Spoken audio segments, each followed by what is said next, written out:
a confissão de Pedro e a transfiguração, o clímax da revelação. Em um momento decisivo do ministério de Jesus, dois eventos extraordinários marcaram uma virada fundamental na narrativa dos evangelhos: a confissão de Pedro em Cesareia de Filipe e a transfiguração no monte revelaram, de formas complementares, a verdadeira identidade de Jesus e o caminho paradoxal que ele deveria trilhar. Esses episódios representam o ápice da revelação messiânica e o início de uma nova fase de ensino focada na cruz e na ressurreição. O momento da verdade, em Cesareia de Filipe. Cesareia de Filipe, situada no extremo norte da Galileia, aos pés do Monte Hermon, era um lugar carregado de simbolismo. Ali ficava um santuário dedicado ao deus grego Pan, e Herodes Filipe havia construído um templo em honra a César Augusto. Nesse cenário de paganismo e poder imperial, Jesus fez a seus discípulos a pergunta mais importante de suas vidas. Primeiro, Jesus perguntou: quem dizem os homens que o Filho do Homem é? As respostas refletiam a confusão popular. João Batista, ressuscitado, Elias retornado, Jeremias, ou algum dos profetas. O povo reconhecia algo extraordinário em Jesus, mas não conseguia compreender plenamente sua identidade. Ele era categorizado dentro de expectativas conhecidas, encaixado em moldes familiares. Então veio a pergunta pessoal, direta: e vocês? Quem dizeis que eu sou? O silêncio deve ter sido pesado. Após meses caminhando com Jesus, testemunhando milagres, ouvindo ensinamentos que desafiavam todas as convenções, chegara o momento de definição. Pedro, impulsivo como sempre, rompeu o silêncio com uma declaração que ecoaria através dos séculos: Tu és o Cristo, o Filho do Deus vivo. Não apenas um profeta, não apenas um mestre extraordinário, mas o Messias prometido, o ungido de Deus, aquele que carregava em si a própria natureza divina. Era uma confissão revolucionária, perigosa até, que colocava Jesus acima de todas as categorias humanas. A resposta de Jesus foi igualmente surpreendente. Ele declarou Pedro bem-aventurado, afirmando que essa revelação não vinha de carne e sangue, mas do Pai Celestial. Era uma compreensão que transcendia a lógica humana, um insight concedido por revelação divina. Jesus então fez um trocadilho com o nome de Pedro. Petros, em grego, que significa rocha. Sobre esta pedra, rocha edificaria sua igreja, e as portas do inferno não prevaleceriam contra ela. O paradoxo do Messias sofredor. Mas a euforia da confissão foi rapidamente temperada pela realidade. Desde então, registra Mateus, Jesus começou a explicar aos seus discípulos que era necessário que ele fosse a Jerusalém e sofresse muitas coisas nas mãos dos anciãos, dos principais sacerdotes e dos mestres da lei, e que fosse morto e ressuscitasse no terceiro dia. Essa era uma revelação chocante. O conceito judaico de Messias estava profundamente ligado à vitória, poder e libertação política. Um Messias deveria esmagar os inimigos de Israel, restaurar o reino davídico, inaugurar uma era de paz e prosperidade. A ideia de um Messias sofredor, humilhado e executado era absolutamente contraditória às expectativas populares, mesmo que as profecias de Isaías sobre o servo sofredor apontassem nessa direção. Pedro, que momentos antes havia sido elogiado por sua revelação divina, agora se tornou o porta-voz da lógica humana. Puxando Jesus à parte, começou a repreender: que Deus não permita, Senhor.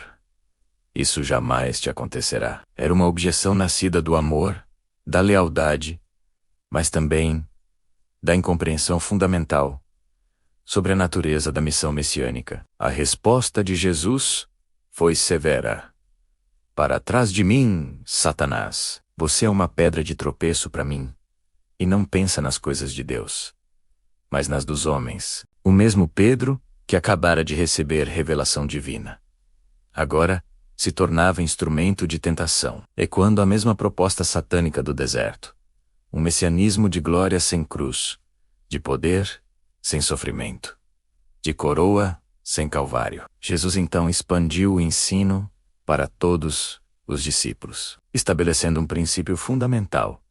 Se alguém quer vir após mim, negue-se a si mesmo, tome a sua cruz e siga. Pois quem quiser salvar a sua vida vai perder, mas quem perder a sua vida por minha causa, vai encontrá-la. O caminho do Mestre seria o caminho dos discípulos. A cruz não era apenas o destino de Jesus, mas o padrão do discipulado autêntico.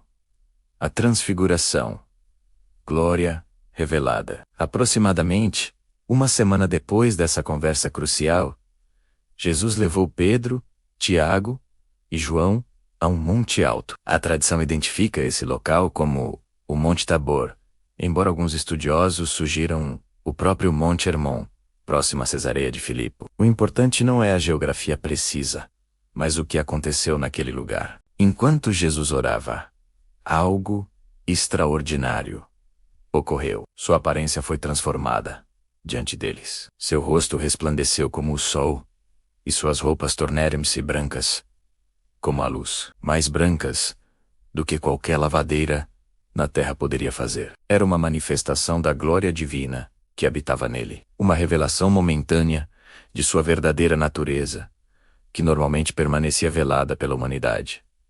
Mas não foi só isso. Dois personagens apareceram conversando com Jesus: Moisés e Elias. Moisés, o grande legislador que recebera a lei no Sinai e morrera sem entrar na terra prometida. Elias, o poderoso profeta que não experimentara a morte, mas fora arrebatado aos céus em um redemoinho de fogo. Juntos, eles representavam a lei e os profetas. Todo o testemunho do Antigo Testamento, agora convergindo em Jesus.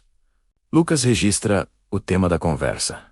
Eles falavam sobre o Êxodo que Jesus estava prestes a cumprir em Jerusalém. A palavra Êxodo era profundamente significativa, não apenas uma partida ou morte, mas uma libertação, ecoando a grande redenção de Israel do Egito. A morte de Jesus em Jerusalém seria o novo e definitivo Êxodo, libertando a humanidade da escravidão do pecado e da morte. Pedro, sempre impulsivo, quis prolongar o momento. Mestre, é bom estarmos aqui. Façamos 3 tendas. Uma para ti, uma para Moisés e uma para Elias. Era um desejo compreensível de estender aquela experiência transcendente, mas também revelava uma incompreensão. Pedro colocava Jesus no mesmo nível de Moisés e Elias, quando na verdade ele era infinitamente superior. A resposta veio diretamente do céu. Uma nuvem luminosa os envolveu, reminiscente da nuvem da glória de Deus, que guiara Israel no deserto e enchera o tabernáculo. De dentro da nuvem, uma voz declarou: Este é o meu filho amado, em quem me agrado. Era a voz do Pai, repetindo as palavras do batismo de Jesus, mas agora acrescentando uma ordem crucial. Ouçam-no, não apenas Moisés, não apenas Elias, não as tradições dos anciãos, mas Jesus. Ele é a revelação suprema, a palavra final de Deus. Moisés e Elias desapareceram e viram somente Jesus. Essa era a mensagem visual. Toda a revelação anterior encontrava seu cumprimento e superação em Cristo. O significado teológico dos eventos. Esses 2 episódios, a confissão e a transfiguração, formam uma unidade teológica profunda. A confissão estabeleceu a identidade de Jesus. A transfiguração a confirmou com autoridade celestial. A confissão veio através de revelação ao coração humano. A transfiguração veio através de manifestação visual aos olhos físicos. Juntos, esses eventos prepararam os discípulos para o escândalo da cruz. Eles tinham visto a glória, ouvido a voz do Pai, compreendido ainda que imperfeitamente a identidade messiânica de Jesus. A transfiguração também ofereceu um vislumbre do futuro. A glória revelada no monte era a glória que Jesus possuiria permanentemente após a ressurreição e a ascensão. Era uma antecipação da transformação que aguardava não apenas Jesus, mas todos os que nele creem. Pois, como Paulo escreveria mais tarde, seremos transformados à sua semelhança, de glória em glória. Ao descerem do monte, Jesus ordenou que não contassem a ninguém sobre a visão, até que o Filho do Homem ressuscitasse dos mortos. A revelação plena só seria compreensível à luz da ressurreição. Cruz e glória, sofrimento e exaltação, morte e vida. Esses paradoxos só fariam sentido quando o quadro completo fosse revelado. Amanhã, continuaremos a contar esta história. Inscreva-se para continuar acompanhando. Curta e compartilhe para nos ajudar a seguir.